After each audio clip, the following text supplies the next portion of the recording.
साबिक chairman PTI का cipher case में जनरल टाइड बाजवा और अमरीकी सिफारत खाने के ऑफिशियल्स को गवाह बनाने का ऐलान। अडियाला जेल में केस की समाअत पर सहाफ़ियों से गैर रस्मी गुफ्तगू में कहा, जनरल बाजवा ने डोनाल्ड लू के कहने पर सब किया, जनरल बाजवा को अदालत बुलाएंगे। एक सवाल के जवाब में कहा, बुशरा बीबी की शक्ल देखी ही तब थी जिस दिन निकाह किया था। बच्चों को अपनी वालिदा के खिलाफ बयान देने का कहा जा रहा है, उनसे किसी ने मुज़ाकरात नहीं किए। चंद सियासी रहनुमाओं के पार्टी छोड़ने पर शुक्र अदा करते हैं, लिख कर देने को तैयार हैं कि इलेक्शन PTI ही जीतेगी। साइफा केस में साबिक चेयरमैन PTI और शाह महमूद कुरैशी पर 12 दिसंबर को फर्द जुर्म आयद की जाएगी।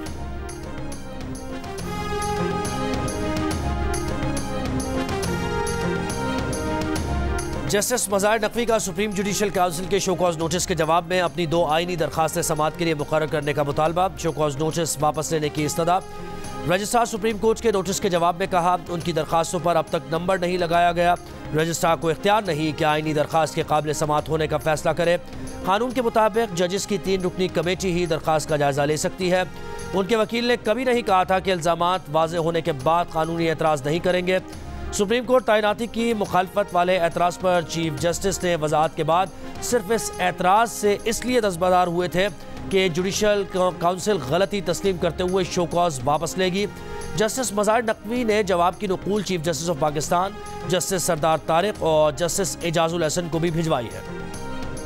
8 फरवरी के इलेक्शन के लिए वजारत खजाना फंड्स जारी नहीं कर रहा। फौरी तौर पर 17 अरब रुपए दरकार हैं। इलेक्शन कमीशन ने सेक्रेटरी खजाना को तलब कर लिया।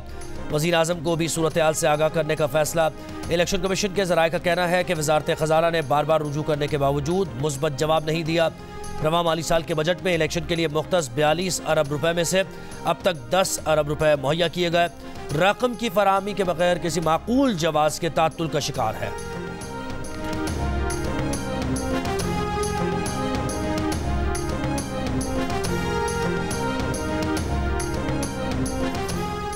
मुस्लिम लीग नून के रहनुमा राना सनाउल्लाह ने दानियाल अजीज की एहसन इकबाल पर तनकीद को टिकट का झगड़ा करार दे दिया। कहा, दानियाल अजीज इस हल्के से अवैस कासिम और एहसन इकबाल अपने बेटे अहमद इकबाल को मैदान में उतारना चाहते हैं।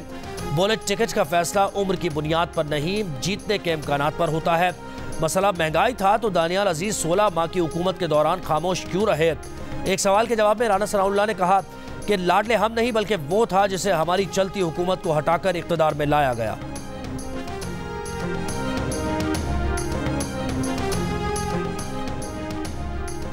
MQM ने हल्का बंदियों पर एतराज़ात पर इलेक्शन कमीशन के फैसलों को यकतरफा और बाय डिज़ाइन करार दिया। खालिद मकबूल सिद्दीकी ने कहा, पीपल्स पार्टी के तमाम एतराज़ात कबूल होना और बाकी तमाम जमातों के मुस्तरद होना महज इत्तेफाक नहीं। इलेक्शन कमीशन के मेंबर सिंध एजाज अनवर चौहान और पीपल्स पार्टी के एक दूसरे के मफादात का तहफ़्फ़ुज़ कर रहे हैं। सिंध की निगरान हुकूमत पीपल्स पार्टी के मफादात की निगरान है। रहनुमा पीपल्स पार्टी सईद गनी का कहना है कि जब उनकी जमात लेवल प्लेइंग फील्ड की बात करती है तो इसमें PTI समेत तमाम जमातें शामिल हैं।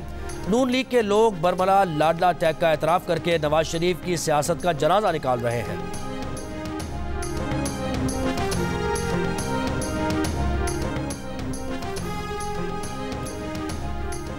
साबिक चेयरमैन PTI के वकील बाबर आवान कहते हैं कि तहरीक इंसाफ को इलेक्शन में हिस्सा लेने से रोकने की कोशिश की जा रही है। एक ऐसे साहब को दोबारा NRO का नुस्खा कीमिया देकर लाया गया है जो सन 1981 से लेकर अब तक थोड़े थोड़े वक्फे से मुसलसल मुल्क पर हुक्मरानी कर रहे हैं।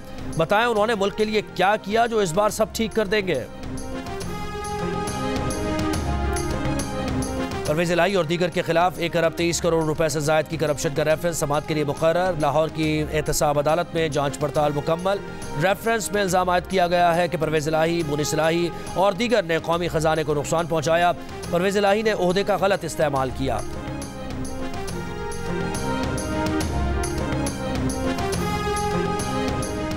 ANP खैबर पख्तूनख्वा का निगरान सूबाई हुकूमत पर जानिबदारी का इल्ज़ाम। सेक्रेटरी जनरल मियां इफ्तिखार शिकायत लेकर इलेक्शन कमीशन पहुंच गए। मीडिया से गुफ्तगू में कहा, हर जिले से ट्रांसफर पोस्टिंग से मुताल्लिक शिकायत आ रही है, जानिबदार लोगों की बासपुर्स की जाए।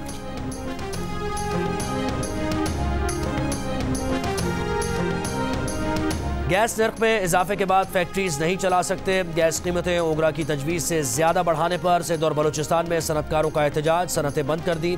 सनतकारों का कहना है कि लाइन लॉसेज और सर्कुलर डेट के पैसे भी हमसे लिए जा रहे हैं। सिंध और बलूचिस्तान के 11 सनती जोन की अक्सर सनतें आज बंद हैं। वफाकी सेक्रेटरीज ने राबते किए हैं। राबते वो लोग कर रहे हैं जिनके पास फैसले का इख्तियार नहीं।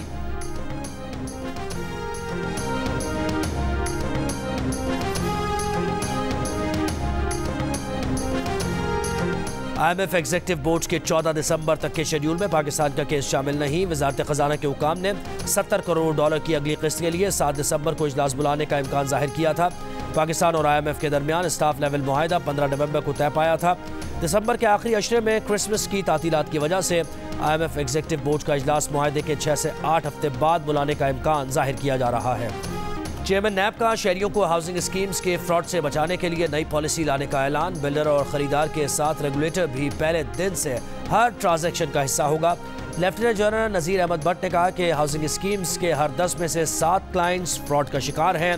शहरियों को हाउसिंग स्कीम्स के फ्रॉड से बचाने के लिए नई पॉलिसी ला रहे हैं। और गाजा में जंगबंदी के मुतालबे के लिए बरतानिया की डाउनिंग स्ट्रीट के सामने एहतजाज। 14 की याद में शम्मे रोशन। एहतजाज में मुस्लिम और यहूदी कम्युनिटी समेत जंग मुखालिफ अफराद ने शिरकत की। जमायमा भी शरीक हुई।